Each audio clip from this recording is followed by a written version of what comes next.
Mitos atau fakta?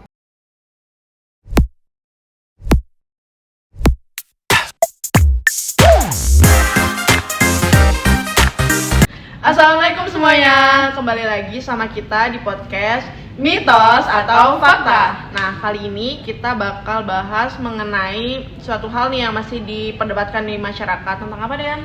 Keramas saat haid menyebabkan sakit kepala. Gimana penjelasan lebih lanjutnya? Simak terus yuk.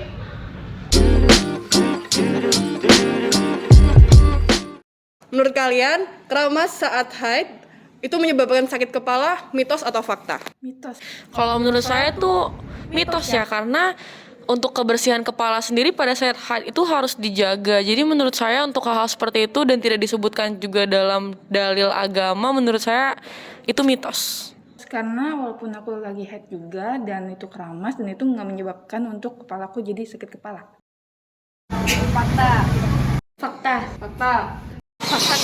Fakta, Neng. karena saya pernah pas saya haid itu, saya kalau keramas, setiap keramas saya merasakan pusing. Karena saat hari pertama biasanya saya keramas dan itu membuat saya sakit kepala, dan menurut artikel dari yang saya baca kalau kita keramas waktu haid itu bisa menyebabkan beberapa gangguan kesehatan seperti sakit kepala dan lain-lain gitu. Karena aku sendiri ngalamin kalau lagi haid kadang-kadang sering ngalamin sakit kepala. Soalnya aku merasakan pusing saat keramas. Makasih ya. Kan kita kemarin udah wawancara nih, Bel. Hasilnya 4 dari 6 wanita setuju bahwa keramas saat haid menyebabkan sakit kepala. Gimana sih penjelasan secara logisnya? Kali ini aku bakal ngajak kalian nih buat berpikir secara logika. Dari segi anatomi tubuh manusia, saluran reproduksi wanita itu nggak ada hubungan atau kaitannya sama sekali sama pembuluh darah di otak. Jadi nggak make sense kalau misalnya ada yang bilang keramas pada saat haid itu dapat menyebabkan sakit kepala atau pusing. Betul banget. Jadi emang bener nih, kita sebagai wanita tuh pernah merasakan sakit kepala saat haid. Tapi hal itu bukan semata-mata karena keramasnya, tapi karena adanya perubahan hormonal yang terjadi dalam tubuh. Adapun nih hal-hal yang menyebabkan gangguan menstruasi, yang pertama yaitu perubahan hormonal yang telah disebutkan tadi.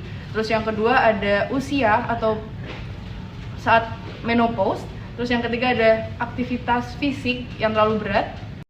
Nah, kali ini aku bakal bahas nih dari sisi medisnya. Apa tuh, Bel? Nah, ada penelitian dari Dr. Sita Ayu Arumi, dokter spesialis obgyn di Rumah Sakit Bunda Jakarta, di mana dia menjelaskan bahwa pori-pori kulit kepala memang akan lebih terbuka, tetapi dalam kondisi tubuh membutuhkan penguapan.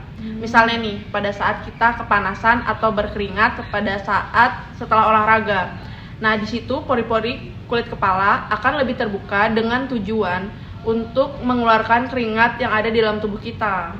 Justru nih, kalau kita saat menstruasi itu harus tetap menjaga kebersihan tubuh. Karena keramas itu sendiri memberikan banyak manfaat. Di antaranya membuat kulit kepala lebih segar karena membersihkan kotoran dan debu tadi ya.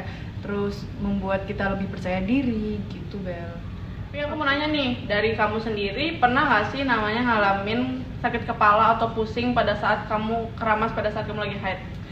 Jadi gini sebenarnya, Bel, selama ini aku kalau menstruasi itu emang sakit kepala sih, cuman kalau bagian keramasnya itu enggak, karena aku sendiri pun tidak percaya gitu akan keramas saat menstruasi itu menyebabkan sakit kepala. Kalau kamu sendiri gimana, Bel?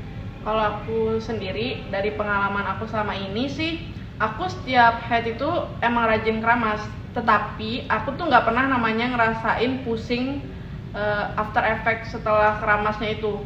Karena menurut aku justru selama ini setelah aku keramas itu aku lebih ngerasa badan aku tuh lebih segar gitu.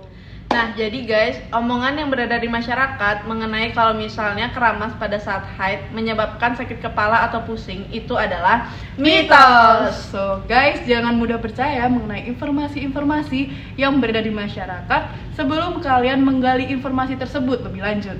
Jangan sampai kemakan mitos ya guys. Sekian dulu bincang-bincang kita kali ini. Kita mohon maaf apabila salah kata. Wassalamualaikum warahmatullahi wabarakatuh. See you.